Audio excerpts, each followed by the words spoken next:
उत्तराखंड को देवभूमि कहा जाता है, लेकिन दुर्भाग्य यह है कि इस देवभूमि के लिए दैवीय आपदा अभिशाप की तरह रही है।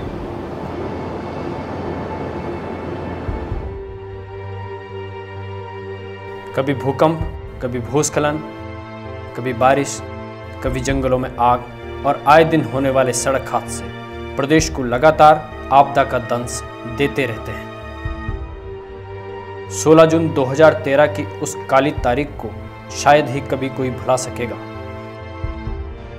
जब जल प्रलय ने केदार घाटी में तबाही मचाई थी।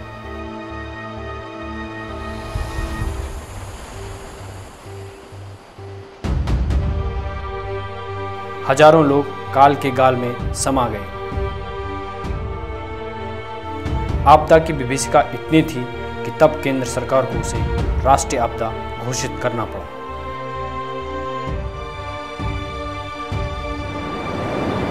बचाव और राहत कार्यों के लिए एनडीआरएफ, अर्धसैनिक बलों और उत्तराखंड पुलिस के साथ साथ देश की तीनों सेनाओं को दैवीय आपदा के मोर्चे पर उतरना पड़ा।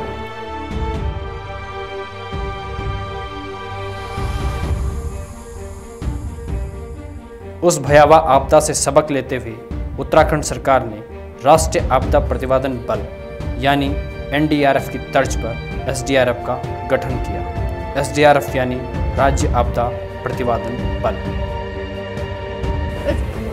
किसी भी तरह की दुर्घटना के बाद सबसे पहले पुलिस का ध्यान आता है, लिहाजा इस बल की जिम्मेदारी भी पुलिस महकमे को ही दी गई। उत्तराखंड पुलिस ने भी इस चुनौती को स्वीकार किया और देखते ही देखते बेहतरीन जवानों वाली एसडीआरएफ की टुकड़ी तैयार हो गई।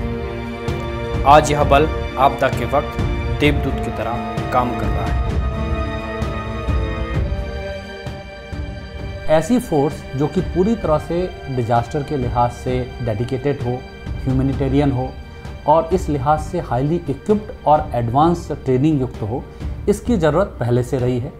बस बीच में जो एक केदारनाथ त्रासदी आई थी 2013 में, उसके बाद एकदम इस पे काम हुआ और आज हमारे बीच में एसडीआरएफ जैसी एक फोर्स जो कि पुलिस विभाग से ही बनाई गई है और जिसमें पुलिस के हर विंग के, चाहे वो सिविल पुलिस हो, आर्म पुलिस हो, पीएसी हो या फिर जो बाकी जो हमारे जैसे फायर सर्विस है या वायरलेस डिपार्टमेंट है, इनसे भी हमारे पास मैन पावर डेपुटेशन पे एसडीआरएफ में है।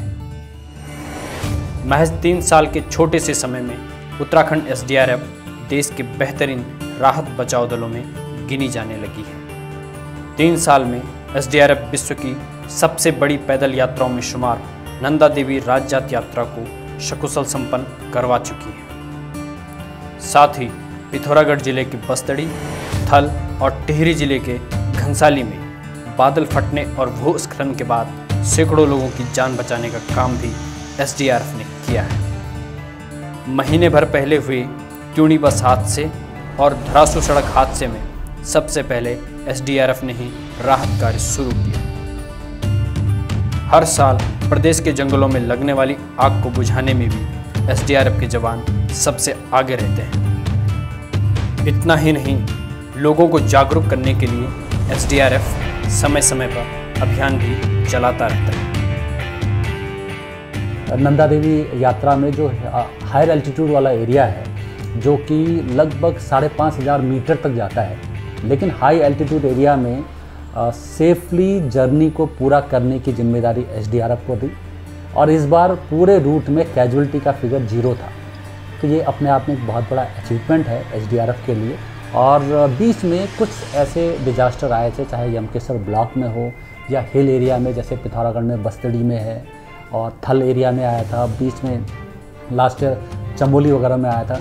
तो इनमें एसडीआरएफ की जो कार्य रहा है उसे सभी ने सराहा है और आजकल गांव-गांव विलेज एरिया में जाकर ट्रेनिंग दे रही है लोगों को। स्कूल कॉलेजेस में जाकर डिजास्टर से कैसे बचा जाए, कैसे डिजास्टर से होने वाली हानि या उसके जो प्रभाव है उसको कम किया जाए, इस पे एसडीआरएफ लगातार ट्रेन कर रही है। इतनी बड़ी चुनौतियों को कुशलतापूर्वक अंजाम देने वाले ये देवदूत यूं ही तैयार नहीं होते। उनमें अपनी जान पर खेलकर लोगों की जान बचाने का जज्बा भरा जाता है। विकट परिस्थितियों से पार पाने की ट्रेनिंग दी जाती है।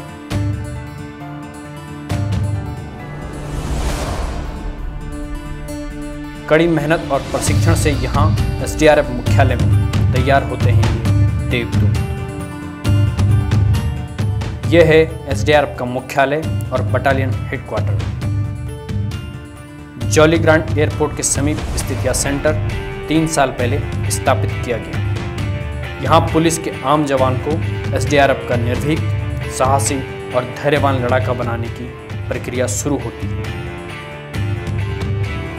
सूर्योदय होते ही बटालियन का परेड मैदान जवानों से भर जाता है और फिर होती है ट्रेनिंग की शुरुआत।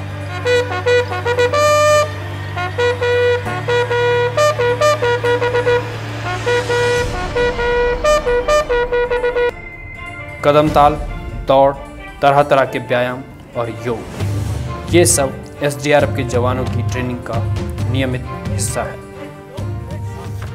योग हमें हर तरह से मजबूत करता है। योग हमें हर मानसिक रूप से, शारीरिक रूप से, हर तरह से कार्य करने से सक्षम करता है। माइंड है वो ठंडा रहता है और बॉडी से कंट्रोल में रहती है, जिससे कि हम किसी तरीका फालतू मतलब कि एक्स्ट्रा प्रेशर ना ले पाएँ और अपने काम पे ध्यान दे सकें।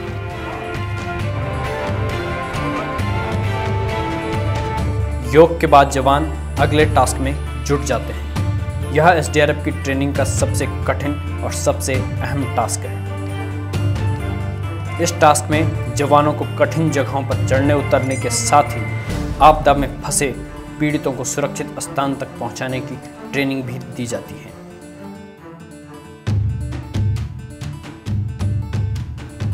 पुरुष जवानों के साथ साथ महिला जवानों को भी इस टास्क से गुजरना होता है। पहले तो हम लोगों को इस चीज़ की जानकारी नहीं थी, नॉलेज नहीं था और जो है कोर्सेज नहीं करे थे, लेकिन यहाँ पे आने के बाद हम लोगों ने रोप से संबंधित सारे कोर्स किए हुए हैं, बेसिक है, एडवांस है, तो अब हमें कोई दिक्कत नहीं होती है, इसीलिए हम लोग इसमें कर लेते हैं। भौगोलिक क्षेत्र है वो काफ़ी डिफ़िकल्ट है पहले तो, और जैसे ही यहाँ पे मौसम बदलता है तुरंत ही यहाँ पे कभी भूस्खलन, बारिश, बाढ़ का जो है हमेशा बना रहता है, तो हम लोग हमेशा तैयार रहते हैं इस चीज़ के लिए कि मौसम बदल गया है, अब हमें कभी भी जो है जाना पड़ता है।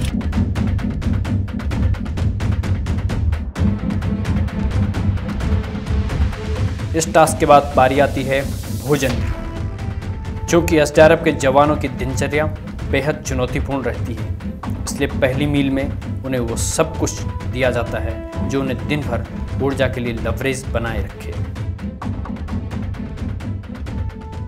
डाइट चार्ट होता है वो प्रत्येक हफ्ते का अलग अलग होता है, पर डे अलग अलग मेन्यू रहता है हमारा, और खाना हमारा बहुत उच्च स्तर का रहता है हमारे, जिसमें पूरा विटामिन, प्रोटीन, इन सब चीज़ों का ध्यान रखा जाता है।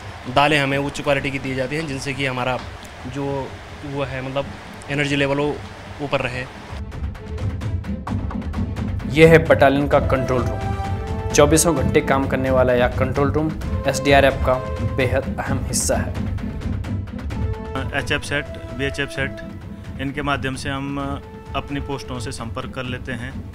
एचएफ सेट हाई फ्रिक्वेंसी, इसके माध्यम से हम पूरे उत्तराखंड में डायरेक्टली यहाँ से बात कर सकते हैं। हमारा एक व्हाट्सएप ग्रुप भी है, जिससे कि हम व्हाट्सएप ग्रुप पे भी सारी आपदाओं के बारे में जानकारी हासिल कर सकते हैं या जानकारी भेज सकते हैं। इसके अतिरिक्त हमारे पास सैटेलाइट फ़ोन भी अवेलेबल हैं, जैसे केदारनाथ या ऐसी जगहों पे हमने सैटेलाइट फ़ोन दे रखे हैं, ताकि सैटेलाइट फ़ोन के जरिए हम डायरेक्ट बात कर सकें, उससे नेटवर्क में कोई प्रॉब्लम नहीं आती है। कंट्रोल रूम है, यहाँ के माध्यम से तुरंत वहाँ की जो नज़दीकी टीम है उसको सूचना दी जाती है, वो टीम 10 मिनट के अंदर अंदर वहाँ से मूव होकर घटनास्थल के लिए रवाना हो जाती है। तमाम चुनौतियों और बाधाओं को पार करते हुए एसडीआरएफ के जवान अपनी जान पर खेलकर लोगों की जान बचाते हैं।